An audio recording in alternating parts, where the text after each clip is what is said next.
अस्सलाम वालेकुम viewers, welcome to my YouTube channel. Saaj का किचन। निखरी जिल्द और साफ शफाफ चेहरा किस तरह मुमकिन है, वीडियो को एंड तक देखिएगा तो आपको पता चल जाएगा।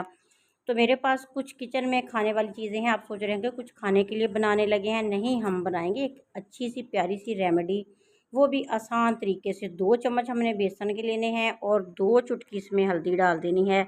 बेसन और हल्दी को हमने अच्छे तरीके से मिक्स कर लेना है। ये वाला टोटका आप बनाएंगे ना, ये वाली रेमेडी, तो यकीन जाने के चेहरा चांद की तरह निखर उठेगा और आप याद करेंगे कि कुछ बताया था। इसमें डालेंगे टमाटर का पानी, तकरीबन आधा चम्मच हमने पानी टमाटर का डालना है। इसमें होल करेंगे छुरी की मदद से और दबा के इसका जूस निकाल के हमने बेसन में डाल देना है। इसी तरह 6 से 7 हमने ड्रॉप लेने हैं लेमन का जूस। तो इसको लेमन के जूस को इसमें शामिल करेंगे बेसन में। और इसके बाद बारी आती है अरके गुलाब की। तो अरके गुलाब हमने एक ढक्कन भर के इसमें डाल देना है और इसको मिक्स करना है। अगर हमें लगे कि थोड़ा थिक है तो फिर इसमें और अरके गुलाब डाल देंगे। जिस तरह के हम मुल्तानी मिट्टी मिक्स करते हैं उतना मुल्तानी मिट्टी की तरह हमने इसको पेस्ट बना लेना है इसका। और इसको हमने हाथों पे और चेहरे पे अप्लाई करना है। तो मैं आपको ब्लीच वाले ब्रश के साथ हाथ पे अप्लाई करके बताती हूँ। बरसात का मौसम है तो आजकल चेहरे पे चिकनाई, हाथों पे चिकनाई बहुत ज़्यादा होती है। उसको ख़त्म करने के लिए बेसन की ये रेमेडी ज़रूर यूज़ कीजिएगा।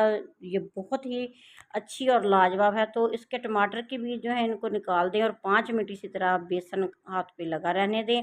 इसके बाद हमने एक आलू के 2 से 3 टुकड़े कर लेने हैं। पतले पतले इसके पोर्शन करेंगे, इसके टुकड़े करेंगे। और आलू का जो पानी है इसके साथ हाथों पे बेसन को मसाज करेंगे। अगर आप चाहें तो आलू का पानी निकाल के भी इसमें डाल सकते हैं और हाथों की मदद से वैसे ही इसको मिक्स करते जाएं, मसाज करते जाएं इसका।